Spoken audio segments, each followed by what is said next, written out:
Danny Flexon here for Seconds Out. Delighted to be joined by highly respected trainer Dominic Ingle. You give me a funny look when I did the introduction. Are you not highly respected? Yeah. I'm just talking about that radiator shot, and I can see your radiator still. So obviously, it don't matter, does it? I'll be in the small window unless it recalls via Skype, in which case we'll be side by side. But I'm hoping OBS works and we don't have to inflict that on people. Right. Obviously, lots going on at the moment, and I'm going to cut right to the chase so it doesn't seem like everything else has been a smokescreen to get there. People are going to be interested in your opinion, like it or not, on Terence Crawford against Kell Brook this weekend. I guess the main thing I want to ask you is, you're not training Kell for this fight. We know why. We've discussed it in a previous interview, so we don't need to go there. If you were the man in the corner, what would the tactics be to beat someone like Terence Crawford, who doesn't seem to have many discernible weaknesses? It's a tough fight for any fighter, and it's a tough fight for any trainer to work out the blueprint. But it's always going to be a case of, as a fighter, doing what you do best and implementing your style on the fighter. Now, Terence Crawford, very good fighter. He's a switch hitter. He's very quick. He is probably more of a natural 10-stoner, and he's making the weight at 10-7 very easily. He'll be fast on his feet. It's a case of not getting phased by what he's doing. He can hit from angles, he can switch.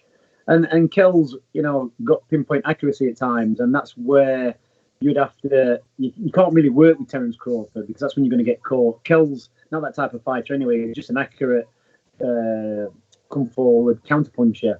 So he would be looking to time his shots and slow Crawford down with a bit of power, because Kell's got a terrific power in his jab. Not many people have, and he's got a great right hand.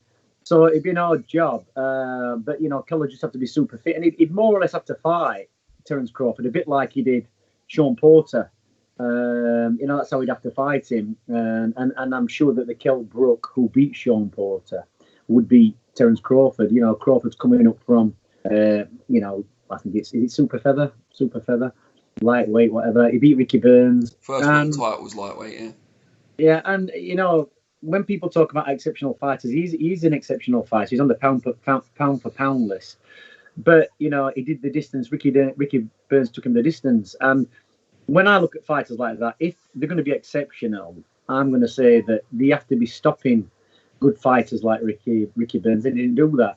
And going back to the Lomachenko, I know he's had an operation on his shoulder, but everybody was raving about how great he was, how fantastic he was, how he gets the angles in. But look at him when he boxed Luke Campbell, because he was a southpaw, those angles didn't work. And Luke Campbell, great fighter, he's been in some great fights, and a lot of people have expected Lomachenko to stop him, but he didn't, because he negated what Lomachenko had got. And the one thing about Kelly, won't be phased by the angles or the switching that Crawford does, because he's used to that style. He's used to it in the gym. He can switch his stealth.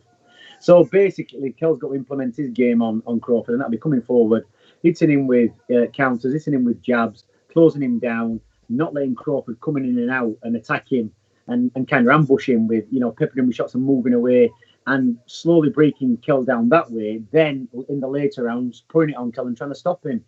He's got good punch variation, Crawford. He works well to the body, up and down, head and body. So it is a tough fight for Kell. And like I say, it's got to be a peak Kell Brook, peak fitness, timing, power, making the weight right. Who's going to, have a chance with him? Two quick follow-up questions to that. As you mentioned, Kell's accuracy and timing are two of his greatest assets. Will that be affected, though, negatively by how long he's been out of the ring?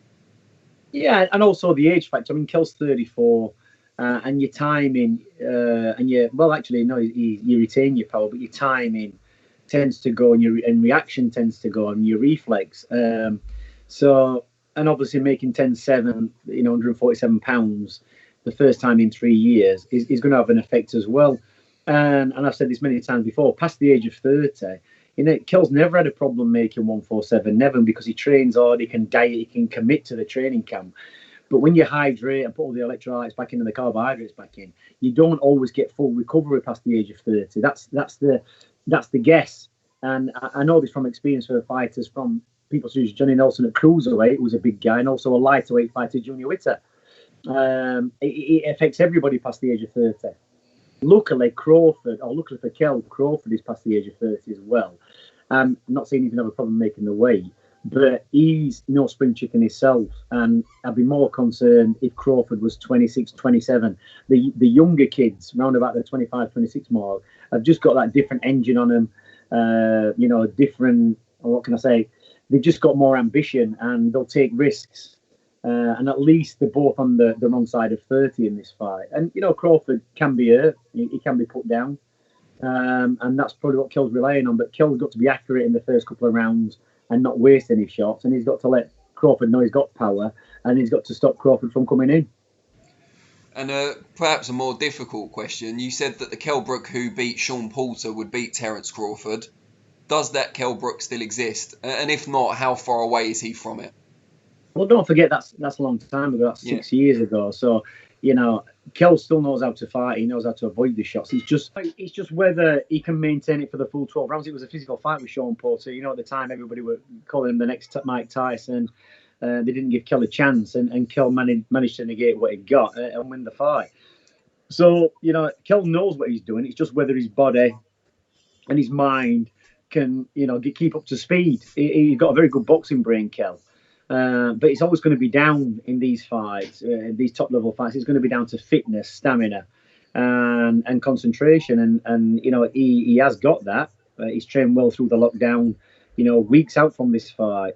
He's putting in good runs training, sparring with the likes of Willie Hutchinson, who's a game kid, 22 years old and looking to punch holes in Kell, only to the body. And people might say, well, that don't hurt. But body sparring is frightening if you're in with the right people. And Kell said afterwards, he reminds me, Willie Hutchinson reminds me at 22, you've got that ambition, you've got that will to kill in the ring. And, you tend to have less of that as you get older. But, Kell's been around, he's a veteran, he knows how to negotiate himself around the ring. And let's hope that the Kell Brook, who beat Sean Porter back in 2014, is going to turn up on the night for Terence Crawford, because the big fights do motivate Kell, they do inspire him. And even though you guys aren't working together for this fight, what would it mean to you if he pulls it off and regains a world title against the odds? In fact, it'd be fantastic because, this is, people don't understand that we've never had a fallout, me and Kell. We've always got on. The relationship's always been the same. It's his choice at the end of the day. He's the fighter. I'm a trainer. I'm going to always be training lots of different fighters. He's only got one career.